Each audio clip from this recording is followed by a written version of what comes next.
നമ്മൾ പെട്രോളിങ്ങിന് പോയ സമയത്ത് നമ്മളെ ജവാൻ ആരും തിരിച്ചു വന്നില്ല.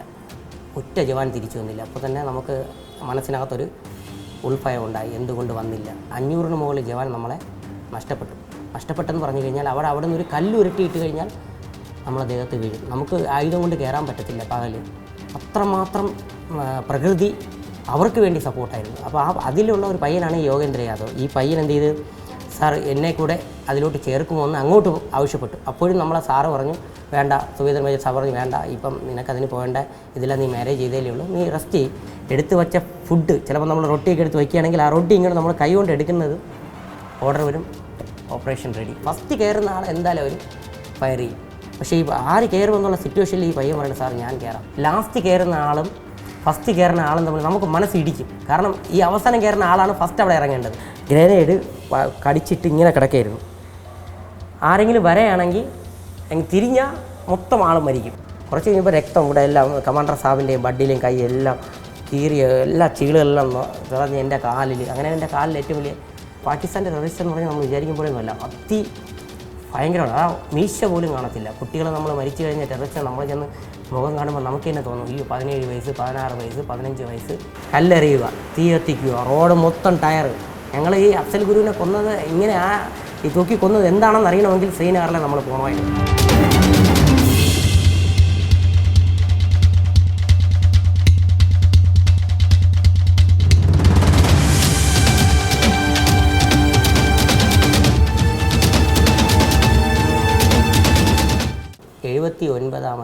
സ്വാതന്ത്ര്യദിനമാണ് നമ്മളിപ്പോൾ ആഘോഷിക്കുന്നത്, 79. അപ്പം നമുക്ക് ഈ കിട്ടിയ സ്വാതന്ത്ര്യം എന്ന് പറഞ്ഞു കഴിഞ്ഞാൽ ആദ്യം നമുക്ക് സ്വാതന്ത്ര്യം തന്നതുപോലെയല്ല ഇപ്പോഴത്തെ സിറ്റുവേഷൻ. ഇപ്പോൾ വളരെ ക്രിട്ടിക്കലായിട്ടാണ് നമ്മളെ ഓരോ ലൈഫ് മുന്നോട്ട് പോകുന്നത്. അപ്പോൾ അതിൽ ഏറ്റവും കൂടുതൽ അവസരം എന്ന് പറഞ്ഞു കഴിഞ്ഞാൽ സൈനികരാണ്. അപ്പോൾ എൻ്റെ അഭിപ്രായത്തിൽ ഞാൻ ഈ കാർഗിൽ സമയത്ത് 1999 സമയത്തൊക്കെ എന്ന് പറഞ്ഞു കഴിഞ്ഞാൽ നമുക്ക് ആ ശരീരത്തിൽ പറയാൻ പറ്റത്തില്ല, അത്രമാത്രം ഒരു എനർജി നമ്മുടെ മനസ്സിലുണ്ടായിരുന്നു, രാജ്യത്തിന് വേണ്ടി പൊരുതുക എന്ന് പറഞ്ഞത്. കാർഗിലെന്ന് പറയുമ്പോൾ നമ്മളെ സംബന്ധിച്ചിടത്തോളം ഏറ്റവും കൂടുതലെന്ന് പറഞ്ഞാൽ ഞങ്ങൾ ആ പ്ലേസിൻ്റെ പ്രത്യേകത എന്ന് പറഞ്ഞു കഴിഞ്ഞാൽ എപ്പോഴും മഞ്ഞ് മൂടി, അതായത് ഒരു 6 മന്ത് മഞ്ഞായിരിക്കും, ബാക്കിയുള്ള സമയത്ത് നമുക്ക് അവിടെ നിൽക്കാൻ പറ്റും. അപ്പോൾ ആ 6 മന്ത് ഒരു 3 മന്ത് 4 മന്ത് നമ്മൾ എന്ത് ചെയ്യും, ആ മഞ്ഞിൽ നിന്ന് താഴേക്ക് ഡൗൺ ആവും. പെട്രോളിംഗ് ഒന്നും കാണത്തില്ല. നമ്മൾ ഒരു നാച്ചുറലായിട്ട് പണ്ട് മുതലേ ഉള്ളതാണ്, നമ്മൾ പോകുന്നു വരുന്നു. പക്ഷേ ഇപ്രാവശ്യം ഈ കാർഗിൽ 99 പറ്റിയെന്ന് പറഞ്ഞു കഴിഞ്ഞാൽ നമ്മൾ ഡൗൺ ആയ നമ്മളെ പോസ്റ്റുകൾ പാകിസ്ഥാൻ പ്രീ പ്ലാൻഡായിട്ട് നല്ലവണ്ണം അവരുടെ കയ്യിൽ എല്ലാ തണുപ്പിനൊക്കെ പ്രതിരോധിക്കാനുള്ള ലേറ്റസ്റ്റ് ടെക്നോളജിയുമായിട്ട് അവർ അതിക്രമിച്ച് കയറുകയാണ് ചെയ്തത്. അതിൽ നമ്മൾ പ്രതീക്ഷിച്ചില്ല. പക്ഷെ നമ്മളിത് അറിയുന്നില്ല. നമ്മൾ കുറേ നാൾ കഴിഞ്ഞിട്ട് നമ്മൾ പെട്രോളിങ്ങിന് വേണ്ടി ഇപ്പോൾ പെട്രോളിംഗ് ഉണ്ട്. നമ്മൾ അവിടെ പോസ്റ്റ് പോകുന്നതിന് മുമ്പ് അഡ്വാൻസ് പാർട്ടി പെട്രോളിങ്ങിന് പോകും. പെട്രോളിങ്ങിന് പോയിട്ട് അവിടെ എല്ലാം സെർച്ച് ചെയ്തതിന് ശേഷമാണ് നെക്സ്റ്റ് നമ്മൾ ഈ അടുത്ത പാർട്ടി അവിടെ റീജോയിൻ ചെയ്യുന്നത്, നമ്മൾ ആ പോസ്റ്റിലോട്ട് പോകുന്നത്. പക്ഷേ നമ്മൾ പെട്രോളിങ്ങിന് പോയ സമയത്ത് നമ്മളെ ജവാൻ ആരും തിരിച്ചു വന്നില്ല. ഒറ്റ ജവാൻ തിരിച്ചു വന്നില്ല. അപ്പോൾ തന്നെ നമുക്ക് മനസ്സിനകത്തൊരു ഉൾഭയം ഉണ്ടായി, എന്തുകൊണ്ട് വന്നില്ല. അടുത്ത് നമ്മളെ പട്ടാളത്തിൻ്റെ സോഴ്സ് ഉപയോഗിച്ച് നമ്മൾ ശ്രമിച്ചപ്പോൾ തന്നെ നമുക്ക് മനസ്സിലായി നമ്മളെ പോസ്റ്റുകളെല്ലാം അവർ കൈയടക്കിയിരുന്നു. അപ്പോൾ അവർ കൈയടക്കിയ പോസ്റ്റ് എന്ന് പറഞ്ഞു കഴിഞ്ഞാൽ സമുദ്രനിരപ്പിൽ നിന്നും ഭയങ്കരമായ ഉയരത്തിൽ സ്ഥിതി ചെയ്യുന്ന പോസ്റ്റുകളാണ്. തന്ത്രപ്രധാനം. നമുക്ക് ടൈഗർ ഹിൽ എന്നൊക്കെ പറഞ്ഞു കഴിഞ്ഞാൽ ടൈഗർ ഹില്ല് പിടിച്ചു കഴിഞ്ഞാൽ ഇന്ത്യ ജയിച്ചു.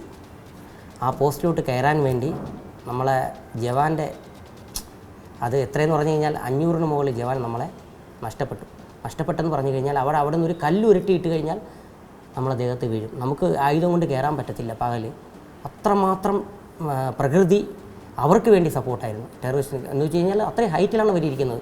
നമ്മളിവിടുന്ന് ചരിഞ്ഞ് മറിഞ്ഞ് തിരിഞ്ഞ് കിടന്ന് നേരിട്ട് പോകാൻ പറ്റില്ല, ഹില്ലിൽ കയറാൻ പറ്റത്തില്ല. ഹില്ല് അത്രമാത്രം ക്രിട്ടിക്കൽ സ്റ്റേജാണ്. നമ്മളത് പറഞ്ഞാൽ പറ്റത്തില്ല. എത്ര മീറ്റർ നമ്മൾ ഒരു ദിവസം ചിലപ്പം 300-400 മീറ്റർ കയറുമ്പോൾ പിന്നെ നമുക്ക് കയറാൻ പറ്റത്തില്ല. അവർ അത്യാധുനിക ആയുധങ്ങളുമായിട്ട് അവർ ഫയർ ചെയ്യണം.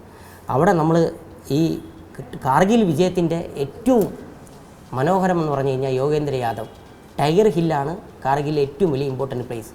അവിടേക്ക് യോഗേന്ദ്ര യാദവ് എന്ന് പറഞ്ഞാൽ 19 വയസ്സുള്ള ഒരു പയ്യനാണ്.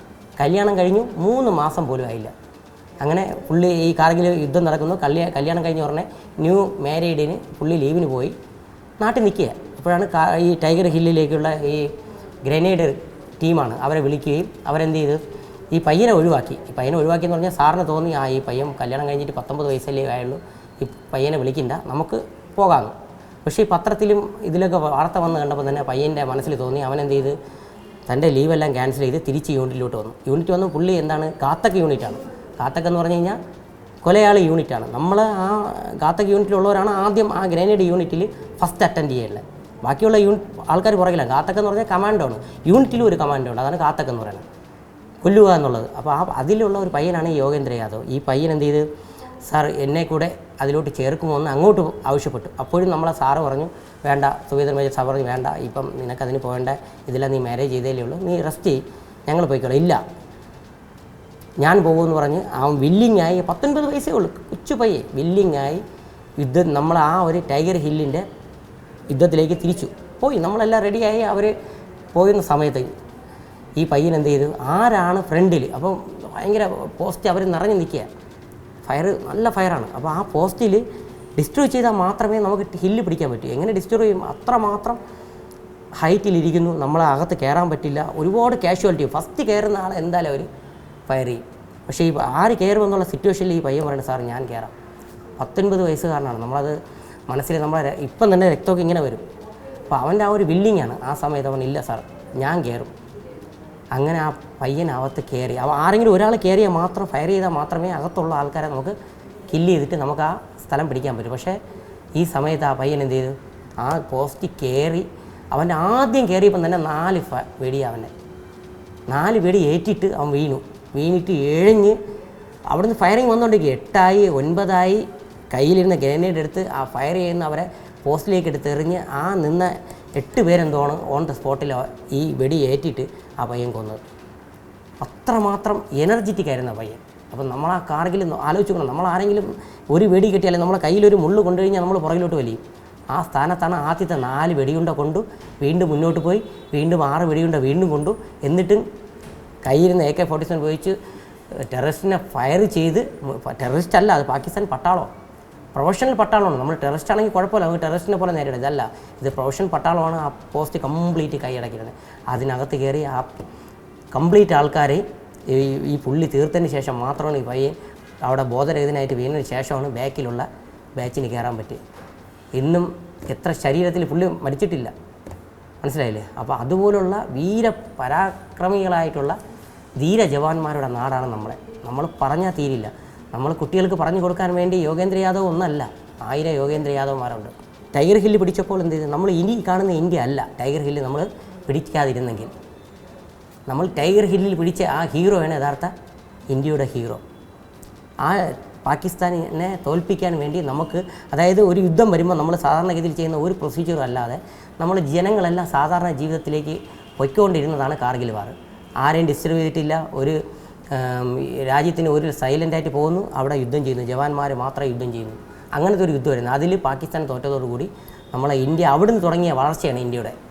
കാശ്മീരിൻ്റെ ഭൂപ്രകൃതി എന്ന് പറഞ്ഞു കഴിഞ്ഞാൽ 10 മീറ്ററിൽ കൂടുതൽ നമുക്ക് ഒരാളെ കാണാൻ പറ്റില്ല. നമ്മൾ ശ്രദ്ധിക്കാറില്ലേ, അയ്യോ ഒരു തീവ്രവാദി കയറി വന്ന് ഫയർ ചെയ്തിട്ട് പോയി അവനെ പിടിച്ചില്ല, എങ്ങനെ പിടിക്കും? നമുക്ക് 10 മീറ്ററേ വിസിബിലിറ്റി ഉള്ളൂ. ഈ ഭൂമിയിൽ ഒരാളിന് ഒളിഞ്ഞിരിക്കാനും ഹൈഡ് ഔട്ട് ചെയ്യാനും പറ്റുന്ന ഈ ഇന്ത്യ മഹാരാജ്യത്തുള്ള ഏറ്റവും മനോഹരമായ പ്ലേസാണ് കാശ്മീർ. നമുക്ക് 10 മീറ്റർ കഴിഞ്ഞ് കഴിഞ്ഞാൽ അടുത്ത ആളെ കാണാൻ പറ്റില്ല. നമ്മൾ ഒരാളെ കണ്ടു, നമ്മൾ അയാളെ വെടിവെക്കാൻ വേണ്ടി നമ്മൾ എയിം ചെയ്യുന്ന സമയത്ത് പുള്ളി അപ്രത്യക്ഷമാവും.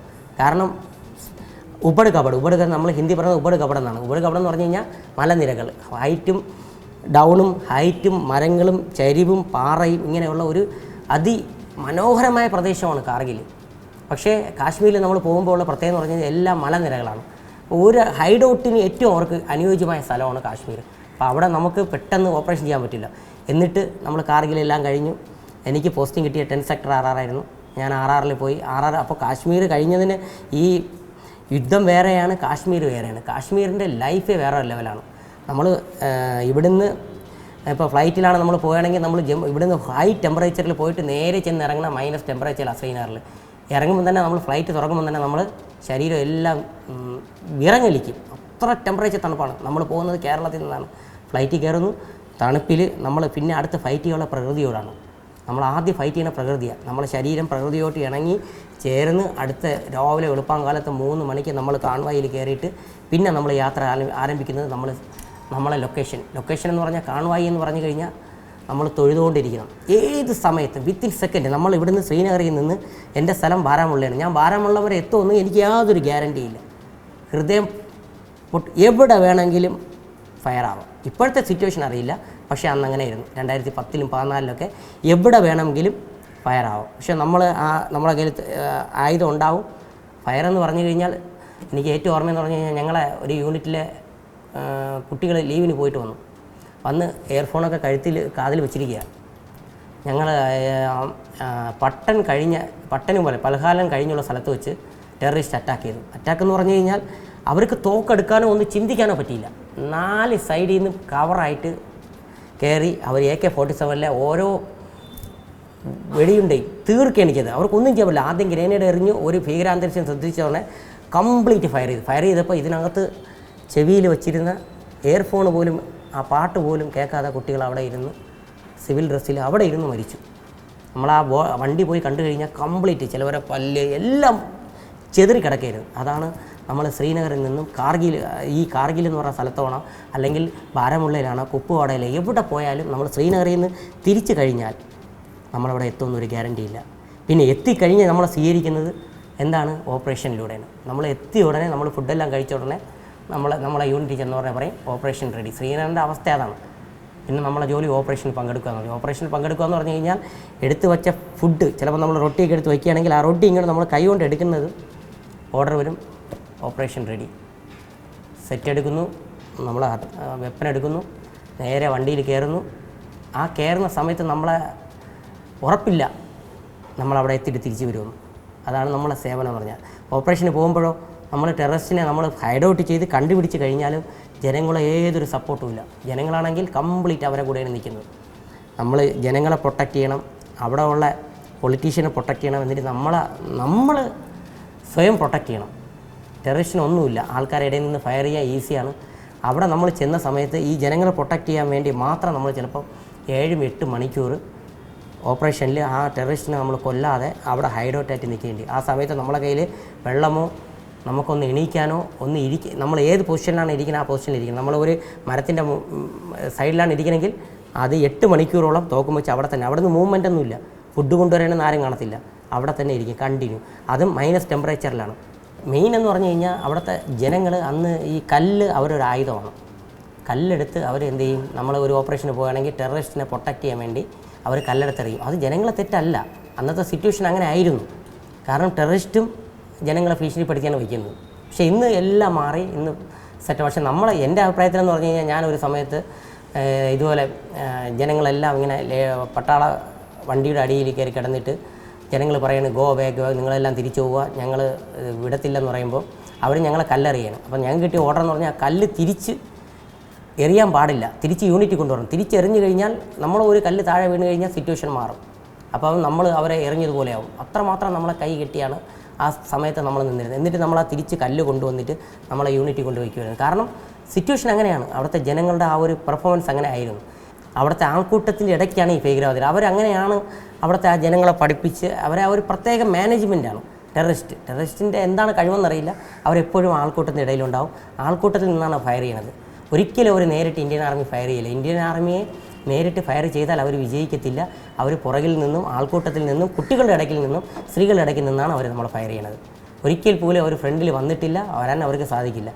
ആ ഒരു ടെൻറ്റിലിരിക്കുകയാണ്. ടെൻറ്റിലിരുന്ന് നമ്മൾ ഇന്ന് എന്തെങ്കിലും കഴിക്കാമെന്ന് പറഞ്ഞ്, അപ്പോൾ നമ്മൾ മലയാളികൾ മാത്രമേ ഉള്ളായിരുന്നു. ഒരു 4 മലയാളി ഒരു ഹിന്ദിക്കാരനാണ്. അപ്പോൾ ഞങ്ങൾ എന്ത് ചെയ്ത് പെട്ടെന്ന് തന്നെ ചിക്കൻ ഉണ്ടാക്കി ഫ്രൈ ചെയ്ത് നമുക്ക് കഴിക്കാൻ വേണ്ടി കഴിക്കാം ഇന്ന് ചിക്കൻ എടുത്ത് അങ്ങനെ എല്ലാം ഫ്രൈ ചെയ്ത് നമ്മൾ ടേബിളിൻ്റെ പുറത്തിങ്ങനെ വച്ച് നമ്മളിങ്ങനെ കഴിക്കാൻ വേണ്ടി തുടങ്ങിയതും ഫോൺ കോൾ വന്നു.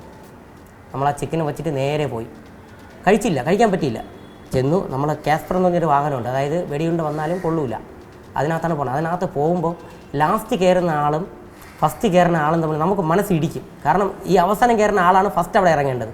നമ്മൾ ഈ വാഹനത്തിൽ നിന്ന് പുറത്തിറങ്ങുമ്പോൾ നമ്മൾ ഹത്യാരം കൊണ്ട് നമ്മളെ വെപ്പൻ കൊണ്ട് നമ്മൾ ഫയർ ചെയ്യല്ല, നമ്മൾ കാണുന്നില്ല തീവ്രവാദി. പക്ഷെ അവർ കൃത്യമായിട്ട് നമ്മളെ കാണും. അവർ ജനങ്ങളിടയിലാണ്, നമ്മൾ ജനങ്ങളെയാണ് കാണുന്നത്. അപ്പോൾ ആ ജനങ്ങളെ നോക്കി, ആ കുട്ടികളെ നോക്കിയിട്ട് നമുക്ക് ഫയർ ചെയ്യേണ്ടത്. അവർ ആ ജനങ്ങളിടയിൽ നിന്നിട്ട് നേരെ ടാർഗറ്റായി നമ്മൾ ഫയർ ചെയ്യും. ഞങ്ങളിങ്ങനെ ഇറങ്ങി ഒരു 100 മീറ്റർ പോയ ഉടനെ തന്നെ ഫയറിങ് വന്നു. ഫയറിങ് വന്ന ഉടനെ തന്നെ നമ്മളെ കാസ്പറിലിരുന്ന ഡ്രൈവറിനെ പുള്ളി ഇറങ്ങി പുറത്ത് നിൽക്കുകയായിരുന്നു. ഫസ്റ്റ് ഫയറിങ് പുള്ളി അവിടെ തന്നെ വീണു. വീണ് ഉടനെ തന്നെ പുറവറ ഫയർ ചെയ്തു. ഞാനും വേറൊരു സാറും ഉണ്ടായിരുന്നു. ഞങ്ങൾ നേരെ കാസ്പൻ്റെ അടിയിലും കിടന്നു. നിന്ന് 2 പേര് അപ്പോഴും തന്നെ മരിച്ചു. കാരണം ഈ 4 പേര് 5 പേര് ചേർന്നാണ് നമ്മൾ ചിക്കൻ ഉണ്ടാക്കി വെച്ചിരിക്കുന്നത്. ആ 5 പേരിൽ 2 പേരാണ് ഓൺ ദ സ്പോട്ടിൽ മരിച്ചു വീണത്. പിന്നെ അപ്പോൾ തന്നെ ഓപ്പറേഷൻ നടക്കുകയും അവർ 29 RR വന്നു. 29 RRൻ്റെ ഒരു ടാസ്ക് ഉണ്ടായിരുന്നു.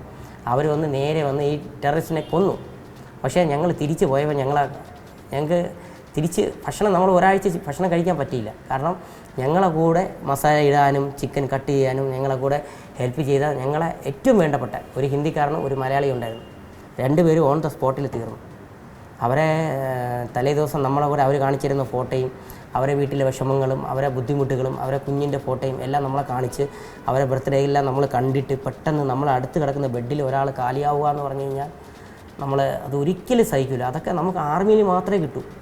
നമ്മൾ അത്രമാത്രം ഞാൻ എപ്പോഴും പറയുന്നത്, ഞാനിപ്പോൾ ഈ കുട്ടികളുടെ എല്ലാം പറയും, നിങ്ങൾക്ക് ജീവിതത്തിൽ ദൈവത്തിൻ്റെ തൊട്ടടുത്ത് ജീവിക്കണമെങ്കിൽ അടുത്തെത്തണമെങ്കിൽ നിങ്ങൾ ജവാനായിട്ട് ആർമിയിൽ പോകണം. ഒരു ജവാൻ എന്ന് പറഞ്ഞാൽ ദൈവത്തിൻ്റെ തൊട്ടടുത്ത് നിൽക്കുന്ന ആൾക്കാരാണ്. അവർക്ക് കിട്ടും പോലുള്ള ആ ഒരു അവസരം ഈ ലോകത്ത് ആർക്കും കിട്ടില്ല. ഓപ്പറേഷൻ കഴിഞ്ഞു, 60 മണിക്കൂർ എന്തോ ആയി. അപ്പോൾ നമ്മൾ ഈ കമാൻഡർ സാബുണ്ട്, 50 RRൻ്റെ ടീമാണ് ഓപ്പറേഷൻ ചെയ്തുകൊണ്ടിരുന്നത്. അപ്പോൾ നമ്മളെ 10 സെക്ടർ കമാൻഡർ പറഞ്ഞ് നമ്മളൊരു ഒബ്ജക്റ്റ് ഉണ്ടല്ലോ, ഒരു വീടാണ്, ആ വീട്ടിനകത്താണ് ടെററിസ്റ്റ് ഉള്ളത്. കംപ്ലീറ്റ് ടെററിസ്റ്റ് മരിച്ചു കഴിഞ്ഞെന്ന് റിപ്പോർട്ട് കൊടുത്തു.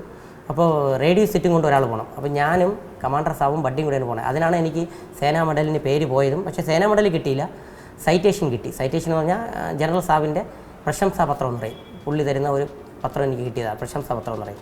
ഞാനും സാറും ഈ ബഡ്ഡിയും കൂടെ പോകുന്ന സമയത്ത് നമ്മളെ CO സാബ് പറഞ്ഞു, സാർ ടാർഗറ്റ് ഫിനിഷായെന്ന് തോന്നുന്നു, പക്ഷേ ഇപ്പോൾ സാറ് പോകണ്ട, ഞങ്ങൾ ഒന്നുകൂടെ പോയതിന് ശേഷം പോയാൽ മതി. അപ്പോൾ കമാൻഡർ സാർ പറഞ്ഞാൽ എന്തു പറയാൻ നമുക്കൊന്നും പറയാൻ പറ്റില്ല, ഭയങ്കര ആക്റ്റീവാണ്.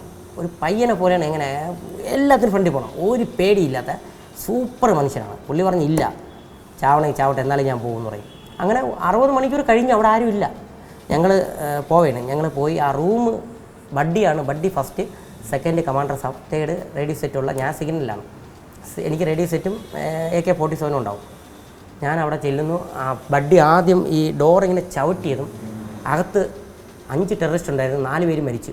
ഒരാൾ 80% മരിച്ചു. പക്ഷേ അയാൾ എന്ത് ചെയ്ത് ഗ്രനേഡ് കടിച്ചിട്ട് ഇങ്ങനെ കിടക്കുകയായിരുന്നു. ആരെങ്കിലും വരെയാണെങ്കിൽ തിരിഞ്ഞാൽ മൊത്തം ആളും മരിക്കും, അത്ര അവസ്ഥയിൽ. അതായത് ഈ ടെററിസ്റ്റിനെ നമ്മൾ കൊല്ലുമ്പോൾ എന്ത് പറ്റുമെന്ന് പറഞ്ഞാൽ അവർ മരിക്കാതെ കിടക്കുകയാണെങ്കിൽ അവർ തിരിച്ചൊന്നും ചെയ്യില്ല, അവർ ഗ്രനേഡ് കടിച്ച് വെച്ചുകൊണ്ടിരിക്കും.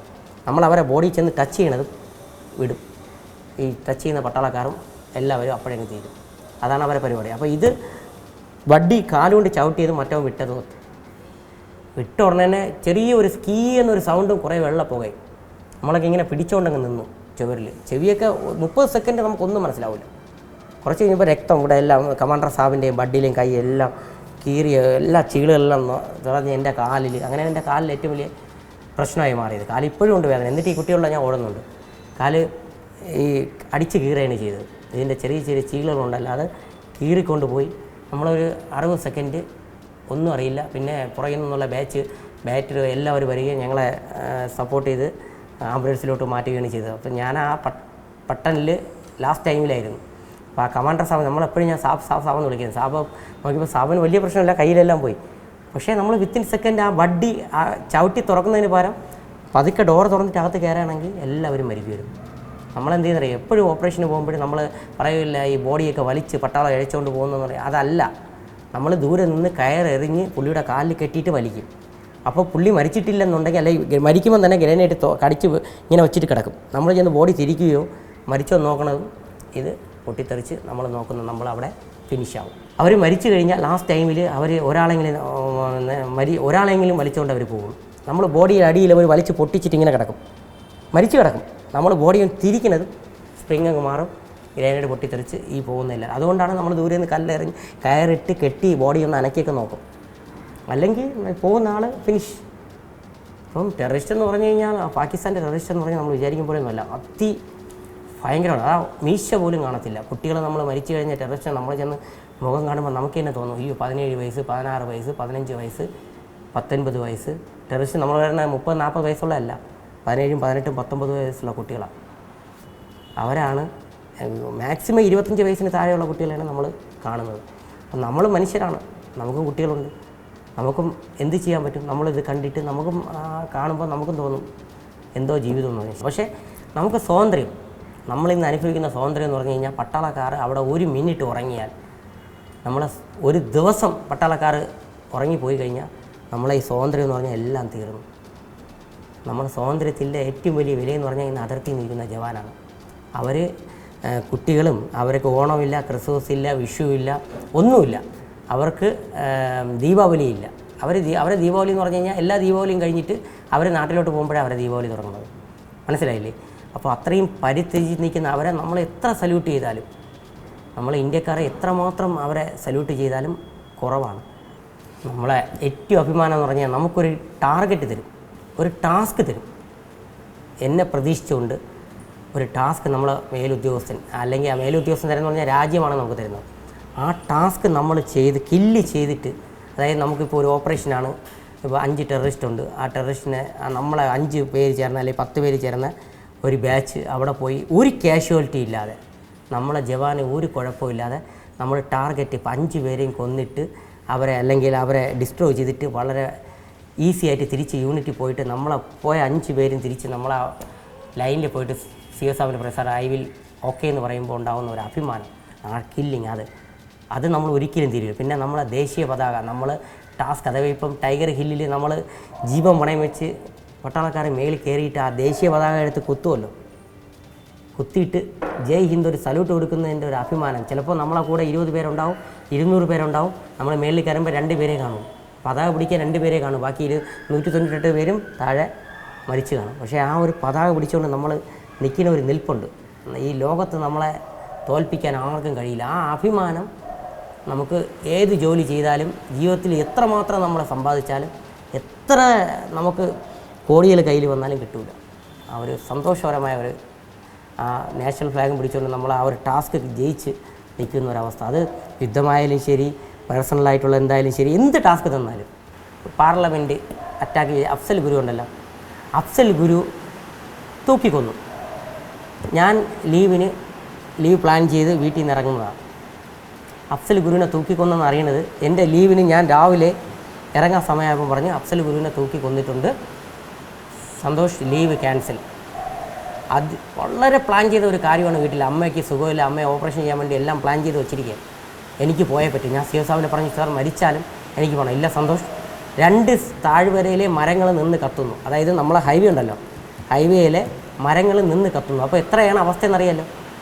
അവിടെ നിന്ന് രാവിലെ 7 മണിക്ക് വെറും 1 കിലോമീറ്റർ ഇറങ്ങാൻ വേണ്ടി ലീവിന് ഞങ്ങൾക്ക് എടുത്തത് 9 മണിയായി രാത്രി. 1 കിലോമീറ്റർ പോകാൻ വേണ്ടി ഞങ്ങൾ രാവിലെ 7 മണിക്ക് ഇറങ്ങിയ ഞങ്ങൾ രാത്രി 9 മണിയായപ്പം അവിടെ നിന്ന് 1 കിലോമീറ്ററിന് അകലമുള്ള അടുത്തൊരു യൂണിറ്റിലെത്തി. 2966 എന്ന് പറഞ്ഞ ഒരു യൂണിറ്റ് ഞങ്ങളെത്തി. അവിടെ നിന്ന് എയർപോർട്ടിൽ പിറ്റേന്ന് സ്വന്തം പട്ടാളത്തിൻ്റെ കാശിന് ഫ്ലൈറ്റ് ബുക്ക് ചെയ്തിരിക്കുക. ഡൽഹി വരെയും, ഡൽഹിയിൽ നിന്ന് ട്രിവാൻഡ്രം വരെയും ബുക്ക് ചെയ്തിരിക്കുക. അവിടെ നിന്നു. തണുപ്പെന്ന് പറഞ്ഞു കഴിഞ്ഞാൽ സഹിക്കാൻ പറ്റില്ല. കയ്യിൽ ബാഗ്, CSTയിലെ സാധനം, വീട്ടിൽ വരാനുള്ള സാധനങ്ങളെല്ലാം മേടിച്ച് വെച്ചിരിക്കുക. അതിൻ്റെ വെയിറ്റ് പ്ലസ് ഞങ്ങൾ യാത്ര ചെയ്യുന്നതുകൊണ്ട് ഞങ്ങൾ ആർമി പോലുള്ള കോട്ടൊന്നും എടുത്തിട്ടില്ല. ജസ്റ്റ് ഒരു പകൽ പോകാനുള്ള കോട്ടയേ ഉള്ളൂ. സാറ്, ഞങ്ങൾ അവിടെ ഒരു ട്രാൻസിസ്റ്റിൽ പെട്ടുപോയി. കാലിൻ്റെ ഞരമ്പ് മുതൽ തല വരെ തണുപ്പ് കയറി.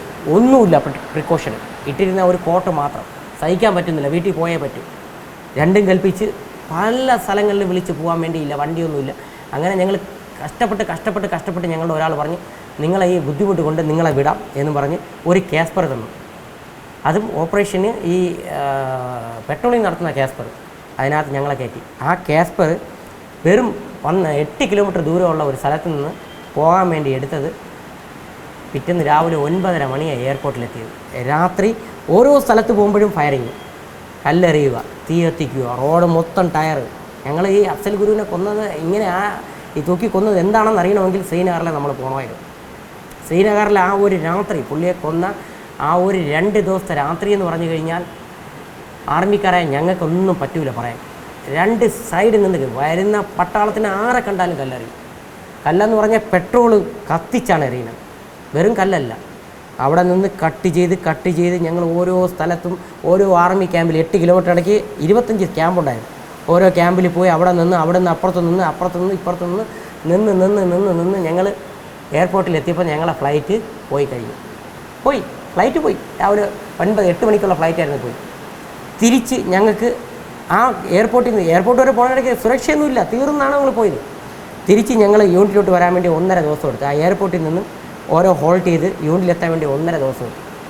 ആ അഫ്സൽ ഗുരുവിനെ നിങ്ങളൊക്കെ മറന്നാലും ഞങ്ങൾ മറക്കില്ല. അത്രമാത്രം പ്രൊട്ടസ്റ്റായിരുന്നു അന്ന് അവിടെ നടന്നത്. ഓരോ ജവാനെയും നിർത്തി കത്തിക്കുന്നതിന് തുല്യമായിട്ടുള്ള പ്രൊട്ടസ്റ്റാണ് അന്ന്. ആ അഫ്സൽ ഗുരു പഹൽഗാമിലും ഉള്ള ആൾക്കാരെങ്കിലും ഉണ്ടെങ്കിൽ സത്യം പറഞ്ഞു കഴിഞ്ഞാൽ നമ്മൾ മറക്കില്ല സാർ, ജീവിതത്തിൽ മറക്കില്ല. എൻ്റെ മറക്കാത്ത ഓർമ്മയെന്ന് പറഞ്ഞു കഴിഞ്ഞാൽ എൻ്റെ ലീവിന് വേണ്ടി ഞാൻ ഇറങ്ങിയപ്പോൾ വെറും 8 മണിക്കൂർ 8 കിലോമീറ്റർ യാത്രയ്ക്ക് വേണ്ടി എനിക്കെടുത്തത് 2 ദിവസം. പല്ല് പോലും തേക്കാതെ എയർപോർട്ടിൽ വന്നപ്പോൾ ഫ്ലൈറ്റ് പോയി. ഞങ്ങൾ തിരിച്ച് ബൈ കാൺവയ്യേ പോകാൻ പറ്റും. ഞങ്ങൾ തിരിച്ച് ലൈനിൽ വന്നു. യൂണിറ്റിൽ വന്നപ്പോൾ എന്ത് പറ്റി? യൂണിറ്റ് നിറഞ്ഞു. കുളിക്കാൻ സ്ഥലമില്ല, കിടക്കാൻ സ്ഥലമില്ല. ഗ്രൗണ്ട് പട്ടാളം മൊത്തം എൻഗേജ്. അവിടെ 1000 പേര് കിടക്കാനുള്ള സ്ഥലമുണ്ടെങ്കിൽ 10,000 ജവാനാണ്. അവിടെ നിന്നുള്ള ജവാൻ ഇങ്ങോട്ട് ബ്ലോക്കായി, ഇവിടെ നിന്നുള്ള ജവാൻ ഇവിടെ ബ്ലോക്കായി, ബോർഡറിൽ പോകുന്നവർ അവിടെ ബ്ലോക്കായി, എല്ലാം ശ്രീനഗറിൽ ബ്ലോക്കായി. ബാത്റൂമിൽ പോകണമെങ്കിൽ 1.5 മണിക്കൂർ നിന്ന് കഴിഞ്ഞാൽ ക്യൂ. വെള്ളം എന്ന് പറഞ്ഞാൽ -നെക്കാളും താഴെയാണ്. ചെന്ന് നമ്മളിങ്ങനെ വിരൽ കുത്തിക്കഴിഞ്ഞാൽ ഇതിന് താഴോട്ടുള്ളത് അറിയാൻ പറ്റില്ല, അത്ര തണുപ്പാണ്. അവിടെ നിന്ന് ചെറിയ ബക്കറ്റ് എടുത്ത് വെള്ളം എടുത്ത് പല്ല് തേക്കുമ്പോൾ പല്ലൊക്കെ അറിയാൻ പറ്റില്ല. പക്ഷേ പല്ല് തേച്ചല്ലേ പറ്റുള്ളൂ. ബാത്റൂമിൽ പോയിട്ടുള്ളൂ, ചൂടുവെള്ളമൊന്നുമില്ല. കാര്യം എല്ലാം താളം തെറ്റി എന്ന് പറഞ്ഞാൽ 10,000 പേർക്ക് താമസിക്കുന്നിടത്ത് 10,000 പേര് വന്ന് ഒരാഴ്ച നിന്നുള്ള അവസ്ഥ അറിയാമല്ലോ. അത് നമ്മളെ ക്യാൻറ്റീനിലൊക്കെ നമ്മൾ ഇവിടുന്ന് ജമ്മുവിൽ പോയിട്ട് നമ്മളെ ലൊക്കേഷൻ വരെ പോകണമെന്ന് പറഞ്ഞാൽ നരകമാണ് സാർ. ജമ്മുവിൽ നമ്മൾ ലീവ് കഴിഞ്ഞ് ഇന്ന് ഇറങ്ങിക്കഴിഞ്ഞാൽ ഇന്ന് വൈകുന്നേരം മുതൽ ഞങ്ങൾ ശ്രീനഗർ വരെ കൊണ്ടെത്തിക്കാനോ കാർഗിൽ വരെ കൊണ്ടെത്തിക്കാനോ എന്ന് പറഞ്ഞാൽ ഞങ്ങൾ അനുഭവിക്കുന്നത് വളരെ. ഇപ്പം വന്നിട്ട് ശ്രീനഗർ മൊത്തം മാറി. ഇപ്പോൾ ശ്രീനഗർ വന്ന് സൈലൻ്റായി, ജനങ്ങളെല്ലാം ഞങ്ങളെ കൂടെ സപ്പോർട്ടഡായിട്ടുള്ള ജനങ്ങളായി. ടെററിസം വളരെയേറെ കുറഞ്ഞു. ഞങ്ങൾ ആ പഴയ ടെററിസം അല്ല. ഇപ്പോൾ അവിടെ ജോലി ചെയ്യാൻ സുഖമാണ്. നമുക്ക് കാറിൽ വേണമെങ്കിൽ കാറിൽ പോകാം, സിവിൽ വണ്ടി പിടിച്ച് പോകാം. പട്ടാളത്തിന് വണ്ടി പോകുന്നതിന് കല്ലെന്ന് പറഞ്ഞത് ഇല്ല. കല്ല് ആ സമയത്തോടു കൂടി തീർന്നു. ഇപ്പോൾ കല്ലില്ല. മറ്റേന്ന് പറഞ്ഞു കഴിഞ്ഞാൽ സ്ത്രീകൾ വന്ന് അവിടെ കിടന്നിട്ട് തുടയിൽ ഇങ്ങനെ കയ്യിൽ അടിച്ചിട്ട് പറയും, ഞങ്ങൾ ഹിന്ദി പറയും, ഹം പാകിസ്ഥാൻ ജായെങ്കി ബച്ച ബനായെങ്കി ഓർ ഹിന്ദുസ്ഥാൻ കുത്തോക്കോ മാറുങ്കോ എന്ന് വെച്ച് കഴിഞ്ഞാൽ ഞങ്ങൾ പാകിസ്ഥാനിൽ പോയി കുഞ്ഞുങ്ങളെ ജനിപ്പിച്ചിട്ട് ആ കുഞ്ഞുങ്ങളെ കൊണ്ട് ഹിന്ദുസ്ഥാനിലുള്ള പട്ടാളത്തിനെ, അതിനെ അവർ പറഞ്ഞ പട്ടാളം എന്ന് പറഞ്ഞത്, അതിനെ കൊല്ലുമെന്ന് പറഞ്ഞ് സ്ലോഗം വിളിച്ച സ്ത്രീകൾ റോട്ടിൽ കിടക്കുന്നത്. ഒന്നും ചെയ്യാൻ പറ്റില്ല. നമുക്കൊന്നും ചെയ്യാൻ പറ്റില്ല. നമ്മളിങ്ങനെ നോയിക്കൊണ്ടിങ്ങനെ നിൽക്കാനേ പറ്റും, അടിക്കാനൊന്നും ചെയ്യാൻ പറ്റില്ല. അന്ന് അങ്ങനെ ആയിരുന്നു സിറ്റുവേഷൻ. ഇന്നെല്ലാം മാറി. ഇന്നിപ്പോൾ അവിടെ നിൽക്കുന്നവരൊക്കെ സ്വർഗ്ഗമാണ്. കുറേ മാറി. ജനങ്ങൾക്കിടയിൽ ഒരു മാറ്റം വന്നു. വികസനം എന്താണെന്നറിയില്ല, അവരുടെ ഇടയിൽ പഴയതുപോലെ അല്ല, കുറേയൊക്കെ മാറ്റം വന്നു. ഇപ്പോൾ ഒരു ജനതയെ എപ്പോഴും പറഞ്ഞു പറ്റിക്കാൻ പറ്റില്ലല്ലോ. ഇപ്പോൾ ഒരാളെ നമ്മൾ എന്നും പട്ടാളം മോശമാണെന്ന് പറഞ്ഞാൽ അവരുടെ ഫ്രണ്ടിൽ അവർ കാണുമല്ലോ. അല്ലെങ്കിൽ ജനങ്ങൾ എത്തേണ്ട സാധനങ്ങൾ എത്തുകയും അടുത്ത ജനറേഷൻ, എല്ലാ ജനറേഷനും പറ്റിക്കാൻ പറ്റില്ലല്ലോ. വരുന്ന ജനറേഷൻ ചിലപ്പോൾ മാറി ചിന്തിച്ചെന്നിരിക്കും. പുതിയ ജനറേഷനിലെ കുട്ടികളെ നമുക്ക് പറ്റിക്കാൻ പറ്റുമോ? ഇല്ലല്ലോ. നമുക്ക് പഴയ കഥ പറഞ്ഞാണല്ലോ നമ്മളെപ്പോഴും അവരെ ഡൈവേർട്ട് ചെയ്യണത്. പക്ഷേ അത് എപ്പോഴും അവർ വിശ്വസിക്കണമെന്നില്ല. മാറ്റങ്ങൾക്കനുസൃതമായിട്ട് കാശ്മീരും മാറി. ഇപ്പോൾ ആർക്കും പോവാം. അല്ലെങ്കിൽ സാറിന് അവിടെ പോയി കഴിഞ്ഞാൽ 3 ദിവസം സാർ അവിടെ താമസിക്കാം. 4ാമത്തെ ദിവസം സാർ അവിടെ താമസിക്കാൻ, അല്ലെങ്കിൽ നമ്മൾ ആരെങ്കിലും ഒരു VIP അവിടെ താമസിക്കണമെങ്കിൽ അപ്പോൾ തന്നെ അവരെ വരും. വന്നിട്ട് എന്തിനാണ് നിങ്ങൾ എത്ര ദിവസമായി ഇവിടെ വന്നിട്ട് ഇല്ല. അത് കഴിഞ്ഞ് നമ്മളവരെ കാണുന്നത് അവരെ തല ചിനാബ് നദിയുടെ തീരത്ത് തല മാത്രം കാണും. വണ്ടിയിൽ കയറ്റിക്കൊണ്ട് പോകണമെന്ന് മാത്രമേ കാണുള്ളൂ. തല ചിനാബ് നദിയിൽ. ടെററിസ്റ്റാണ്. 2 മലയാളിയായിരുന്നു. അവരോട് പറഞ്ഞ് നിങ്ങൾ പട്ടാള വണ്ടിയിലെ ലീവിന് പോകാമെന്ന് പറഞ്ഞാൽ അവൻ്റെ സഹോദരിയുടെ നിക്കാഹായിരുന്നു. അപ്പം ഈ കാശ്മീരി പർദ്ദ അവന് വേണം. അപ്പം അന്ന് സിറ്റുവേഷൻ വളരെ ക്രിട്ടിക്കൽ. 2014 ഇറങ്ങാൻ പറ്റാത്ത അവസ്ഥ, അല്ല 12 ഇറങ്ങാൻ പറ്റാത്ത അവസ്ഥയാണ്. ഇവൻ്റെ പറഞ്ഞിട്ട് എൻ്റെ യൂണിറ്റിലല്ല, ഞങ്ങൾ ഇതിൽ ബാരാമുള്ളയിലുള്ള ബാച്ചായിരുന്നു. മുസ്ലിമാർ 2 പയ്യന്മാർ, 2 മലപ്പുറത്തുള്ള പയ്യന്മാരാണ്. അവർ കേൾക്കാതെ അവർ ശ്രീനഗറിൽ ഇറങ്ങി ഇവർ ഇത് പർച്ചേസ് ചെയ്ത ഉടനെ ടെററിസ്റ്റിന് മനസ്സിലായി ഇവർ പട്ടാളമാണ്. ഒരു മാരുതി 800 വന്നു, തൂക്കിയെടുത്തിട്ടു. 4 ദിവസം കഴിഞ്ഞ് നമുക്ക് തല മാത്രം കിട്ടി. 2 മുസ്ലിം പയ്യന്മാരാണ്. പക്ഷേ അവർക്ക് അവിടെ ആർമിന്ന് മാത്രമേ നോക്കുന്നുള്ളൂ. അവിടെ നമ്മൾ ഏത് ജാതിയെന്ന് അവിടെ ഇല്ല. കാശ്മീരിൽ തീവ്രവാദി നോക്കുന്നത് ഓൺലി ഇന്ത്യൻസ്. അല്ലാതെ അവൻ വേറെ അതാണോ ഒന്നും നോക്കില്ല, പേരൊന്നും നോക്കില്ല, അവരൊന്നും വായിക്കില്ല. അവർ ഇന്ത്യക്കാരനാണെന്ന് ഒറ്റ ലെവൽ. ഹിന്ദുസ്ഥാനി എന്നൊരു ഒറ്റ ക്വസ്റ്റ്യനാണ്, തും ഹിന്ദുസ്ഥാനി ഹേ? യെസ് സാർ, ടേക്ക് ഉഠാലോ. കാശ്മീരി ആയാലും ശരി, പട്ടാളത്തിൽ യൂണിഫോം ഇട്ട് കഴിഞ്ഞാൽ കാശ്മീരിയിലുള്ള പയ്യന്മാരെ അവർ കൊന്നുകളയും. ഏറ്റവും കൂടുതൽ സത്യം പറഞ്ഞാൽ കാശ്മീരിലുള്ള ഒരുപാട് സുഹൃത്തുക്കൾ ബലിയാടായിട്ടുണ്ട്. നമ്മുടെ രാജ്യത്തിന് വേണ്ടി ഒരുപാട് സുഹൃത്തുക്കൾ, പയനിയറിലൊക്കെ ഉള്ള ഒരുപാട് കുട്ടികൾ, കാശ്മീരിലുള്ള കുട്ടികൾ ബലിയാടായിട്ടുണ്ട്.